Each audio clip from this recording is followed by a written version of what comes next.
मांग की कीमत लोच। अध्याय 5 मांग की कीमत लोच। मांग की कीमत लोच। मांग की कीमत लोच क्या है? वस्तु की कीमत में प्रतिशत परिवर्तन होने के कारण मांग की मात्रा में प्रतिशत परिवर्तन का के अनुपात को मांग की कीमत लोच कहते हैं। यानी कि जब किसी वस्तु की कीमत में प्रतिशत परिवर्तन होता है तो कीमत में प्रतिशत परिवर्तन होने के कारण उसकी मांग की मात्रा में जो प्रतिशत परिवर्तन होता है, इनका जो अनुपात होता है वो मांग की कीमत लोच कहा जाता है। मांग की कीमत लोच का माप अनुपातिक या प्रतिशत विधि है, ज्यामितिक विधि या कुलव्यय विधि। आप 11वीं कक्षा के विद्यार्थियों के लिए केवल वर्तमान में केवल अनुपातिक या प्रतिशत विधि का ही सिलेबस में है, पाठ्यक्रम में शामिल है। अनुपातिक या प्रतिशत विधि जिसमें इलास्टिसिटी ऑफ डिमांड बराबर में होता है। इलास्टिसिटी ऑफ डिमांड जिसमें बताया गया भाई मांगी गई मात्रा में प्रतिशत परिवर्तन बड़े में कीमत में प्रतिशत परिवर्तन। मांगी मात्रा में प्रतिशत परिवर्तन बड़े में कीमत में प्रतिशत परिवर्तन। इसका एक रूप बनता है ईडी बराबर में माइनस डेल्टा क्यू अपॉन में delta P multiply P upon में क्यू। ईडी बराबर माइनस डेल्टा क्यू अपॉन में delta P multiply P upon में क्यू, जिसके अंदर दिखाया गया डेल्टा क्यू जो होता है क्यू वन माइनस में क्यू, यानी डेल्टा क्यू का मतलब होता है change in quantity, delta P का मतलब होता है चेंज इन प्राइस। यानी पहले प्राइस कितनी थी अब प्राइस कितनी हो, दोनों में अंतर क्या है। डेल्टा क्यू का मतलब चेंज इन क्वांटिटी, यानी पहले क्वांटिटी कितनी थी अब क्वांटिटी कितनी है, दोनों में अंतर क्या है। यहाँ पर दिखाया गया है कि P बराबर में प्रारंभिक कीमत, P1 मतलब नई कीमत, जब P1 में से P घटाया जाता है तो डेल्टा P आता है। क्यू का मतलब होता है प्रारंभिक मात्रा, Q1 का मतलब होता है नई मात्रा, जब Q1 में से Q घटाया जाता है तो डेल्टा Q आता है, यानी चेंज इन क्वांटिटी आता है। इस बेस पर, इसके बेस पर न्यूमेरिकल क्वेश्चन सॉल्व किए जाते हैं। डेल्टा क्यू अपॉन में delta P multiply P upon में क्यू माइनस में ईडी बराबर। आगे मांग की कीमत लोच की विभिन्न कोटियाँ, विभिन्न कैटेगरीज क्या है, स्थितियाँ क्या हैं भाई।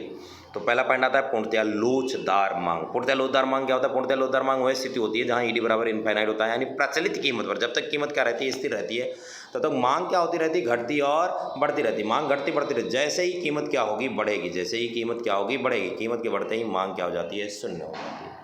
इसे बोला जाता है पूर्णतया लोचदार मांग। क्या बोला जाता है? पूर्णतया लोचदार मांग, जहां प्रचलित कीमत पर मांग अनंत होती है, कीमत के जरा सा भी बढ़ने पर मांग क्या हो जाती है, शून्य हो जाती है। ईडी बराबर इनफाइनाइट, अनंत होता है। मांग की लोच जो होती है वो अनंत की क्या होती है, बराबर होती है, पूर्णतया लोचदार मांग। दूसरी स्थिति होती है पूर्णतया बेलोचदार मांग। दूसरी स्थिति क्या है? पूर्णतया बेलोचदार मांग वह स्थिति जहां ईडी बराबर 0 होता है। यह वह स्थिति है जहां पर कीमत के घटने या फिर कीमत के बढ़ने पर मांग पर कोई प्रभाव नहीं पड़ता है। इनके अंदर वस्तुएं जो आती हैं अनिवार्य प्रकृति की वस्तुएं होती हैं, जैसे नमक। नमक की जो मांग है वो पूर्णतया बेलोचदार की स्थिति होती है। नमक की मांग कैसी है? पूर्णतया बेलोचदार, क्योंकि नमक की कीमत के कम होने पर हम उसे ज़्यादा नहीं खा सकते, या फिर नमक की कीमत बढ़ जाने पर हम उसे कम नहीं खा सकते। लोग अपने स्वाद अनुसार क्या करेंगे, उसका प्रयोग करेंगे। इसकी कीमत में घटने या बढ़ने पर मांग पर कोई प्रभाव नहीं पड़ता, जो अनिवार्य प्रकृति की वस्तुएं होती हैं।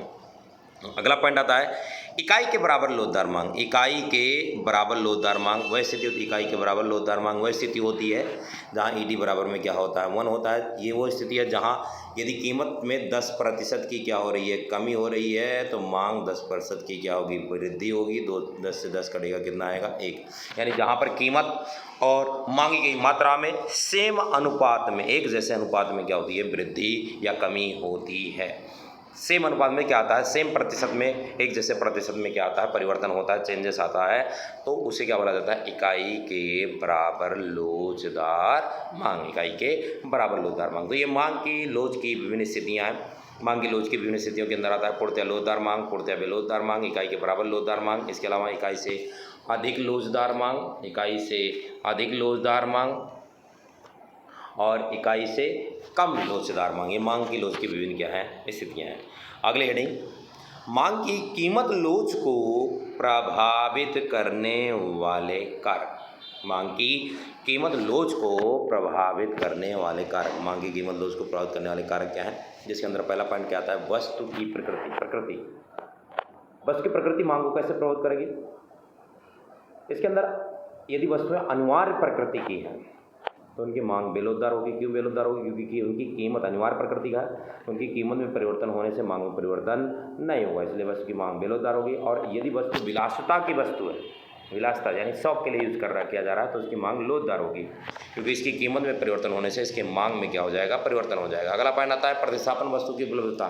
जिन वस्तुओं का मार्केट में प्रतिस्थापन उपलब्ध है, जिन वस्तुओं का मार्केट में प्रतिस्थापन उपलब्ध है उन वस्तुओं की मांग लोचदार होती है। जैसे चाय की जगह पर कॉफ़ी, चाय की जगह पर कॉफ़ी प्रयोग किया जा सकता है, उसकी मांग लोचदार होती है। और जिन वस्तुओं का मार्केट में प्रतिस्थापन उपलब्ध नहीं है उन वस्तुओं की मांग क्या होगी, बेलोचदार होती है। ऐसा क्यों?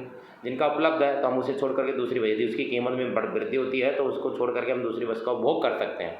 और जिनका उपलब्ध नहीं है, जिनका उपलब्ध नहीं है तो हमारे पास कोई ऑप्शन है नहीं, हमें उसे ही क्या करना पड़ेगा, परचेज करना पड़ेगा, इसलिए उसकी मांग क्या होगी, बेलोचदार होगी। अगला पॉइंट आता है उपयोग में विविधता। उपयोग, जिन वस्तुओं के विभिन्न उपयोग होते हैं, जिन वस्तुओं के विभिन्न, जिन वस्तुओं के विभिन्न उपयोग होते हैं उन वस्तुओं की मांग क्या होती है, लोचदार होती है। और जिन वस्तुओं की केवल एक ही प्रयोग होता है उन वस्तुओं की मांग क्या होती है, बेलोचदार होती है। उपभोग का स्थगन, जिन वस्तुओं के उपभोग को भविष्य के लिए टाला जा सकता है, स्थगित किया जा सकता है, उन वस्तुओं की मांग लोचदार होती है। उन वस्तुओं की मांग क्या होती है, लोचदार होती है। और जिन वस्तुओं के उपभोग को भविष्य के लिए स्थगित नहीं किया जा सकता उन वस्तुओं की मांग क्या होती है, बेलोचदार। जैसे घर बनवाना, घर बनवाने के लिए क्या चाहिए, पैसा चाहिए, पैसा नहीं है तो हम क्या करें भाई, भविष्य के लिए टाल देंगे भाई, जब पैसा होगा तो भविष्य के क्या कर लेंगे, बना लेंगे, ठीक है। और जिन वस्तुओं के उपभोग को भविष्य के लिए टाला नहीं जा सकता, जैसे क्या मतलब एग्जाम देना है भाई, एग्जाम तैयारी हो या ना हो, एग्जाम तो क्या करना पड़ेगा, देना पड़ेगा, इसकी मांग कैसी होगी, बेलोचदार होगी। खाना खाना है, इसकी मांग कैसी होगी, बेलोचदार होगी, खाना तो खाओगी, कमाओ या ना कमाओ। अगला पॉइंट आता है क्रेता के आय का स्तर। अगर वो अमीर वर्ग का क्रेता, अगर अमीर वर्ग का क्रेता है तो उसकी मांग जो होगी बेलोचदार होगी, और गरीब वर्ग का क्रेता है तो उसकी मांग क्या होगी, लोचदार होगी। उपभोक्ता की आदत, जिन वस्तुओं की उपभोक्ताओं को आदत लग जाएगी उन वस्तुओं की मांग क्या होगी, बेलोचदार होगी। जिनकी आदत नहीं लगेगी उनकी मांग क्या होगी, लोचदार होगी। किसी वस्तु पर खर्च की जाने वाली आय का अनुपात, जिन वस्तुओं पर आय का थोड़ा सा भाग खर्च किया जाता है उन वस्तुओं की मांग क्या होगी, बेलोचदार होगी। उन वस्तुओं की मांग क्या होगी, बेलोचदार होगी। और जिन वस्तुओं पर आय का बड़ा सा भाग खर्च किया जाता है उन वस्तुओं की मांग क्या होगी, लोचदार होती है।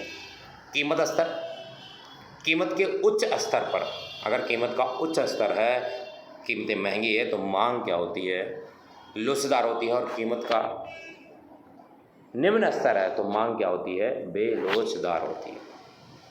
समय अवधि, एक पॉइंट आता है भाई, समय अवधि। समय अवधि, समय की यदि छोटा सा टाइम है, समय अवधि यदि समय का छोटा सा टाइम है तो मांग बेलोचदार होगी, क्योंकि छोटा सा टाइम के अंदर जिन वस्तुओं की ज़रूरत होगी उसे खरीदना पड़ेगा।